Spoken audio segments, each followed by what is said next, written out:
वेगवेगळ्या प्रकारचे चपाती रोल तर आपण नेहमीच बनवत असतो, तर आज आपण वेगळ्या पद्धतीचा मसाला वापरून चपाती रोल कसा बनवायचा ते पाहूया। नमस्कार, मी प्रतिभा दारंवार, दाज किचनमध्ये आपल्या सर्वांचं स्वागत आहे।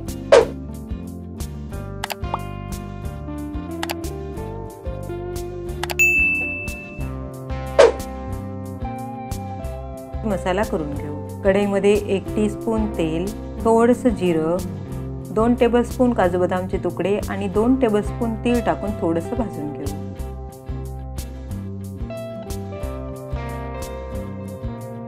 तीळ छान फुललेले आहेत। आता यामध्ये 1 टेबलस्पून खसखस आणि अर्धा कप किसलेलं सुकं खोबरं टाकून थोडंसं भाजून घेऊ, म्हणजे खोबरं छान कुरकुरीत होईल। गॅसचा फ्लेम लोच ठेवायचा आहे।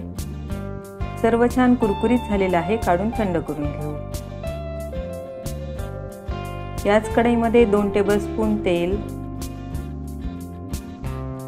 आणि बारीक चिरून घेतलेली भरपूर फ्रेश कोथिंबीर टाकून कुरकुरीत होईपर्यंत परतून घेऊ। कोथिंबीर निवडून स्वच्छ धुवून सुकवून घेतलेली आहे।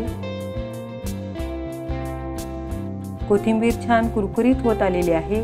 यामध्ये 1 टेबलस्पून थोडा जाडसर कुटलेला लसूण टाकून परतून घेऊ। लसूण आणि कोथिंबीर छान कुरकुरीत झालेली आहे, काढून थंड करून घेऊ। याच कढईमध्ये 1 कप बेसन टाकून भाजून घेऊ। गॅसचा फ्लेम लो टू मीडियम करत बेसन छान खमंग भाजून घ्यायचं आहे।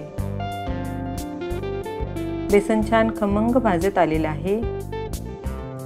आता यामध्ये 3 टेबलस्पून तेल टाकून भाजून घेऊ। बेसन भाजताना सुरुवातीला तेल टाकलं तर बेसनच्या गुठळ्या होतात आणि भाजायला थोडंसं अवघड जातं, त्यामुळे तेल शेवटी टाकून भाजायचं आहे। तेल टाकल्यानंतर लो फ्लेम वरती 5 मिनिट बेसन भाजून घेतलेलं आहे। बेसन छान खमंग भाजलेलं आहे, मस्त सुगंध येतोय। गॅसचा फ्लेम बंद करून यामध्ये भाजून घेतलेलं साहित्य टाकून घेऊ। आता यामध्ये 1 टेबलस्पून ड्राय रोस्ट धने जिरे पावडर, 1 टेबलस्पून लाल मिरची पावडर, तुम्ही तुमच्या आवडीप्रमाणे टाकू शकता, पाव टीस्पून हळद, चवीप्रमाणे मीठ। या मसाल्याला चटपटीत करण्यासाठी यामध्ये 1 टीस्पून आमचूर पावडर आणि 1 टीस्पून पिठी साखर टाकून मिक्स करून घेऊ।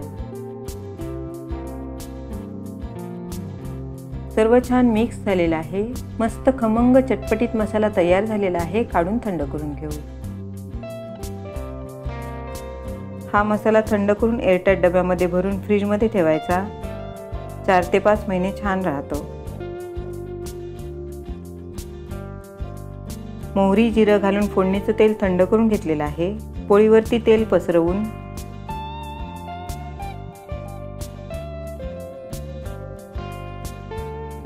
भरपूर मसाला घालून पोळीचा गच्च रोल करून घ्यायचा।